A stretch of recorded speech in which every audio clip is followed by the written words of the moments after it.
Nah, saya mulai membuka diri, saya coba baca-baca itu, dengarkan, dan ternyata ini menarik. Hampir perkataan beliau itu bil ma'tsur. Bil ma'tsur itu maksudnya tuh punya riwayat semua. Ngutip bukan cuma Quran, hadisnya saja, tapi akwal ulama, kaidah-kaidah usulnya itu keluar semua. Sampai nazoman alfiyah, nazoman imritinya, atau nazoman semuanya tuh dia hafal semua. Bahkan Bukhari Muslim mungkin beliau juga hafal itu, ya. Kemudian sampai Fathul Mu'in dan sebagainya, dan dia mengikrarkan bahwa dia alim, bukan karena kesombongan gitu, tapi karena memang di akhir zaman ini yang serba nggak jelas, banyak ulama-ulama dadakan, ulama-ulama yang maaf ya nggak jelas, bahkan nausorob nggak punya, perangkat-perangkat ilmu alat nggak punya, tapi kemudian dia berfatwa. Dan saya sebagai korban fatwa-fatwa tersebut, ngaji nggak tamat dan sebagainya, itu memang betul apa yang dikatakan Gus Baha ini. Sehingga nggak hanya itu, beliau juga menguasai tentang durusul firaq, tentang aliran-aliran madzhab dan aliran-aliran pemikiran. Maka ketika dia berbicara tentang satu tema tertentu, itu dikupas habis oleh Gus Baha. Dan itu saya, wah ini amazing betul, ini luar biasa nih, ya gitu. Ini betul-betul alim. Sehingga saya sampai mengatakan begini, dari pengembaraan saya dalam mencari seorang ustadz, guru atau kiai, dari kelompok-kelompok kubu sana, dari Ikhwanul Muslimin sampai kelompok Salafi, saya pikir ini sudah tuntas. Ternyata ada yang lebih alim lagi, ada yang lebih keren lagi. Kayaknya saya harus berlabuh pengembaraan saya kayaknya ke beliau lah, ke Gus Baha ini yang saya lihat sangat luar biasa dan bisa kita jadikan panutan, dan ini sangat menginspirasi saya. Gitu. Banyak sekali ungkapan-ungkapan dan kutipan-kutipan dia di antara para ulama. Beliau suka mengutip di buku Maqalat Islamiyin seperti Abu Hasan Al-Asy'ari dan sebagainya, bagaimana Khawarij ini dalam berdalil, dan itu tepat semua. Sehingga kalau kita dengarkan Gus Baha, itu kita tersindir juga. Tapi menyindir bukan berarti kita marah, enggak. Memang itu jadi koreksi buat kita. Betul apa yang dikatakan Gus Baha. Cara berdalil kita begini, dan itu dikupas tuntas. Dan saya kayaknya belum pernah mendengarkan, hatta sekalipun di NU, itu bagaimana mendeskripsikan setiap permasalahan itu sedetail Gus Baha ini. Sehingga saya merasa, wah ini udah, saya kalau sudah satu yang saya anggap itu, kalau dengar yang lain ya jadi kayaknya kurang keren gitu.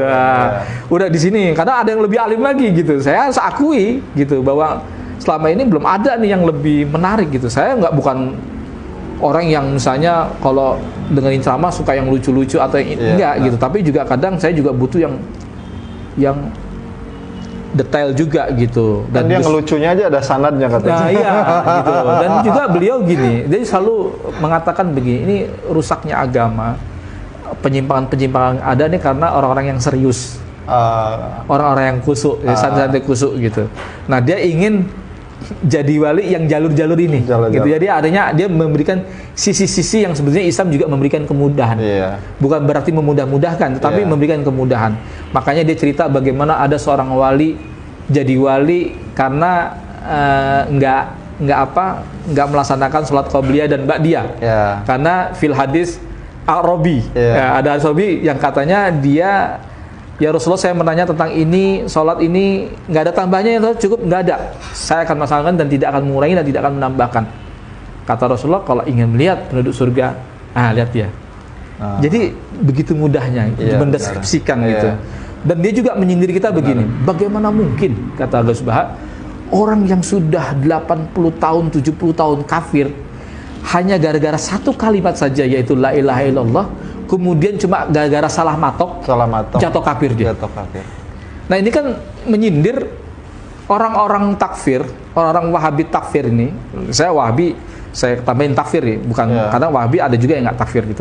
Saya bicara yang takfir, itu suka memandang setiap dosa itu dalam satu derajat, dalam satu hukum. Walam yarol iman ila martabatun fil hukmi gitu. Tidaklah mereka melihat keimanan itu seperti satu derajat di dalam sebuah hukum. Jadi kalau orang Islam lalu kemudian dia melakukan amalan kekufuran atau kesyirikan, maka sudah otomatis gugur keislamannya, maka dia kafir. Padahal tidak setiap orang yang melakukan cabang-cabang kekafiran, ya kan, itu otomatis dia jatuh pada kekafiran, gitu. Demikian juga ketika ada orang melakukan cabang-cabang keimanan, lalu otomatis kita sebut sebagai seorang yang beriman gitu. Nah, cara-cara berdalil kelompok-kelompok Wahabi takfir ini banyak disinggung ya oleh Gus Baha dengan cara metodologinya dia. Iya. Inilah yang uniknya menurut Iya, saya, gitu. Yang sehingga menurut saya beliau ini sekarang nggak cuma digandrungi oleh NU saja, Iya. NU bangga. Kita para jihadis juga mulai menyukai. Wah. Dan makanya izinkan, ya mudah-mudahan saya bisa silaturahmi sowan ke beliau. Oh, belum ketemu langsung ya? Belum ketemu langsung, Belum tapi jangan langsung. dengarkan dulu. Cuma Iya, iya. kami sedang mengatur waktu, Iya, sedang mengatur meminta waktu. waktu kepada beliau. Mudah-mudahan beliau mau kita sowani, kita datang, kita sebagai para mantan Wahabi takfir, mantan teroris yang pernah membuat resah gaduh di negara ini, kita kembali, ya kan, tapi kembali dengan izah, maksudnya dengan kemuliaan, yaitu tetap dengan ilmu. Dan saya percaya dan yakin Gus Baha bisa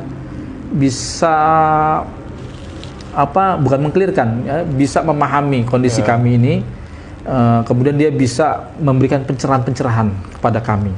Dia sudah membahas tentang jihad belum sih ceramahnya? Sudah ada, sudah ya? ada bahas bagaimana belum kesalahan para jihadis di dalam memaknai ayat-ayat itu sering disindir oleh beliau, gitu. Karena memang ketika kita karena kita ini terlalu tekstual, ya, terlalu nususiin, ya, orang-orang yang terpaku kepada teks itu kadang nggak melihat bagaimana makna ini apa sudah nasah, mansuh, atau muqayyad, atau mutlak, atau mujmal, atau apa, kan ada disiplin ilmu Quran.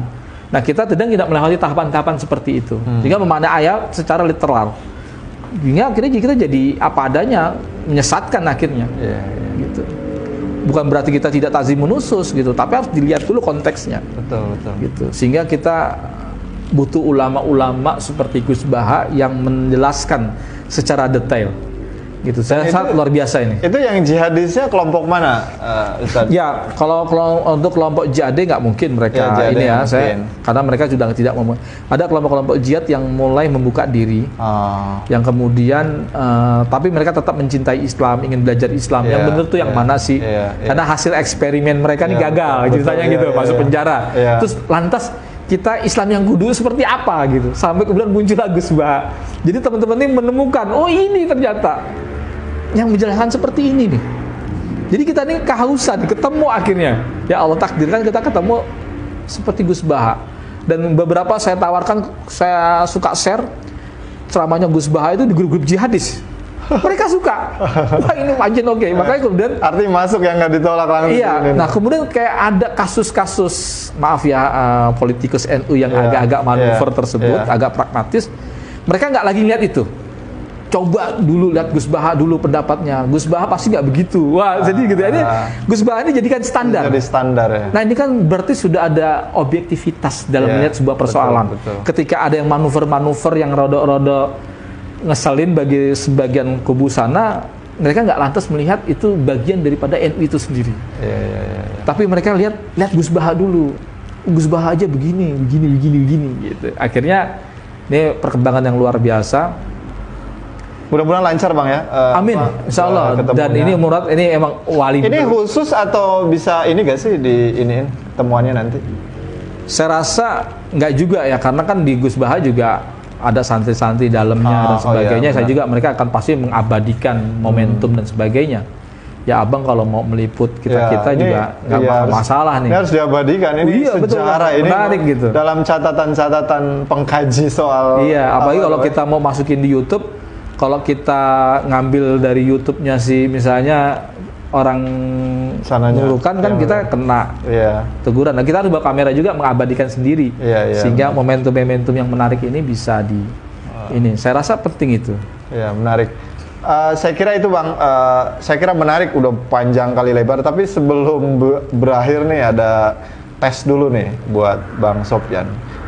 Kalau saya kasih dua pilihan Bang, lebih nyaman mana nih Bang Sofyan ini, bela agama apa bela negara?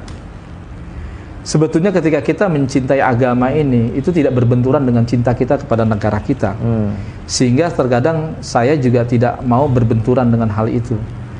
Karena jangan sampai kita seperti kubu-kubu yang lain, ketika kita mencintai negara, berarti kata kubu sana bermasalah dengan keislamannya. Atau ketika kita mencintai agama kita, berarti juga bertentangan dengan negara gitu. Sebenarnya itu tidak bisa terpisahkan antara kecintaan kita kepada agama, lalu satu sisi kita mencintai tanah air kita. Karena Nabi sering juga ketika dia hijrah ke Madinah, beliau begitu berat meninggalkan tanah airnya. Iya betul. Karena cinta tanah air itu fitrah. Mau kita sukses di negara orang lain itu pasti ada cinta kita ingin balik pulang kampung. Maka ada kebiasaan di setiap hari raya Idul Fitri orang berbondong-bondong pulang ke kampung. Karena mau itu fitrah. macet apapun ya. Mau macet apapun dijabanin. Karena itu fitrah. Maka saya bilang itu bisa bersamaan ketika kita cinta kepada agama kita, di satu sisi yang sama kita juga bisa mencintai negara kita. Maka untuk itulah yang dilakukan oleh Kiai Haji Hasyam Asy'ari dalam mempertahankan kemerdekaan kita. Pangeran Diponegoro, Imam Bonjol, itu karena kecintaan mereka kepada negeri ini, negeri kaum muslimin. Dan itu nggak akan bisa kita dapatkan dengan orang-orang yang berbuat ekstrim, yang menganggap ini adalah negeri kufur. Mereka nggak akan ada cinta-cintanya kepada negara ini. Karena mereka beranggapan kalau sudah cinta kepada negara, sudah pasti dia nggak akan cinta Islam. Atau sebaliknya, kalau sudah cinta Islam, udah nggak boleh kepada cinta negara. Ini pemahaman yang salah gitu. Saya rasa saya mencintai agama dan negara ini. Ini tanah air kaum muslimin, ini negeri kaum muslimin. Kita harus jaga, rawat baik-baik, kita terus berdakwah, ya kan? Dan saya mati di sini, hidup di sini, mencari makan di sini untuk keluarga saya, dan itu tidak akan berkurang sedikit pun ketika saya berislam secara kafah gitu.